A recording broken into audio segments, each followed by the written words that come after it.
कोटी ओडियांक मौड़मणि जगतर नाथ श्री जगन्नाथ तांकु पाइबा पई भक्त सबुबले व्याकुल और भक्तंक भाव पाइबा पई भगवान भी व्याकुलित। रायगढ़ जिला गुणपुर एमिति जड़े निआरा भक्त होती पूर्णचंद्र पाणिग्राही निज घरे से एक संग्रहालय करी जगन्नाथ संस्कृतिर प्रचार प्रसार करुछंती। महाप्रभुंक 60 पौटी भोग विभिन्न वेश महाप्रभुंक विभिन्न वस्त्र आभूषण नीतिकांतिर दैनिक भोग विभिन्न तीर्थ जल पुराणा तालपत्र पोथी विभिन्न प्रकार शंख महाप्रभुंक रथयात्रा संपर्कित तथ्य सम्मिलित पुस्तक प्रभृति संग्रह करी से रखिछंती। गुणपुर श्रीनगर बासिंदा पूर्णचंद्र पाणिग्राही वृत्ति रे जड़े शिक्षक दीर्घ 12 वर्ष पूर्वे से मारात्मक पक्षाघात रोग में पीड़ित होई बड़ बड़ डाक्तखाना चिकित्सित होते कौनसी सुफल मिल नथिला। एपरिकी बंचिबार आशा से छाड़ी देथिले। शेष में परिवार लोके तांको पुरी जगन्नाथ दर्शन करने को नहीं सेठरे 22 पाहाच स्पर्श मात्रके तांको शरीरर समस्त अंग प्रत्यंग सचल हो जाइथिला। सेही दिन ठारू जगा प्रेम बांधी होई पड़िछंती पूर्णचंद्र। जगन्नाथों पई समर्पित जीवन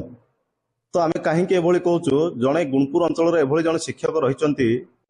जगन्नाथ संस्कृति को बचाई रखापी उद्यम जारी रखिंट तो सी आज मो सहित अच्छा तो पचारि बुझी ना कौन रही जगन्नाथ संस्कृति कहीं सी जगन्नाथ भाव बंधारे डोरी रे बांधी जाइंट। तो सर नमस्कार। नमस्ते, जय जगन्नाथ। कौन कहे जो जगन्नाथ संस्कृति किसी म्यूजियम कर जगन्नाथ को पूजा कर रथयात्रा रथ या कौन कहे से आज्ञा मोर देह खराब थिला पारालिसिस मु पीड़ित थी 10 वर्ष तले तापर पूरी जाकि मु भल होइक आसी से दिन जगन्नाथंकर पार कृपा आ भक्ति भाव मु सखा रूप नहीं जाइए से दिन पूजा करके आसुची सेवा करके आसुची। कौन कौन सेवा करछंती तो दैनंदिन जहाँ नीति अच्छी सका राति पर्यंत जहाँ नीतिकांति होउची सब होउची आ 12 वर्ष जाक जो जो पूजा सब हुए आम जगन्नाथंकर ज्येष्ठ पूर्णिमा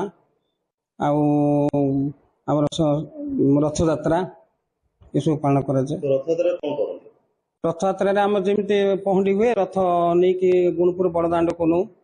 से 9 दिन ठाकुर रुहंती गुंडीचारे प्रशासनिक व्यवस्था भी करिसेंती तेणु से अनुसार आम नौचु पुणी बाहुड़ा को आउ थे घर को आनिक रखुचु ठाकुर को। तो आउ थोड़ा देखुले जे जगन्नाथ संस्कृति नहीं गोटे छोट म्यूजियम कर आधुनिक सभ्यतार किसी जिनस लोप पाइलानी तो से जिनस गुड़ी को संग्रह करी जो जिनस लोप पाई से गुड़ी को रखिंट तो से म्यूजियम उपर कौन कहे जगन्नाथ संस्कृति प्रचार प्रसार गोटे छोटिया उद्यम टे मुझे जो ना जगन्नाथंकर वस्त्र वेश विभिन्न प्रकार वेश आमर विभिन्न 12 मास जो 13 यात्रा हुए वेश हुए से वेश गुड़ाक सब ता सहित विभिन्न तीर्थ जल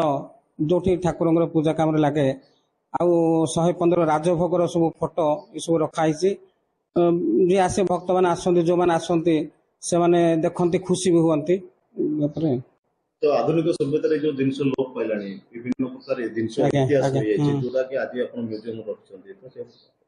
तो छोट पिलारू मोर गोटे अभ्यास संग्रह करवा तेणु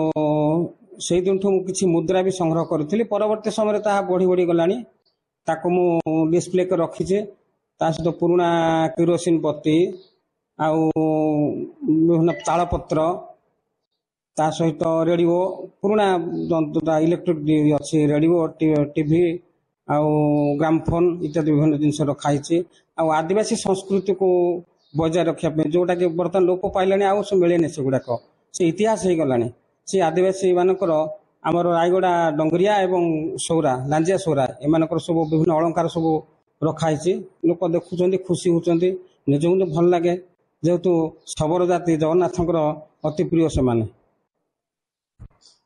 देखुले जे थिले पूर्णचंद्र पाणिग्राही शिक्षक से जगन्नाथंकर डोरी रे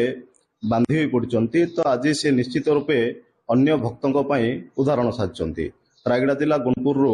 जनार्दन महापात्र रिपोर्ट नंदीगोष्ठी।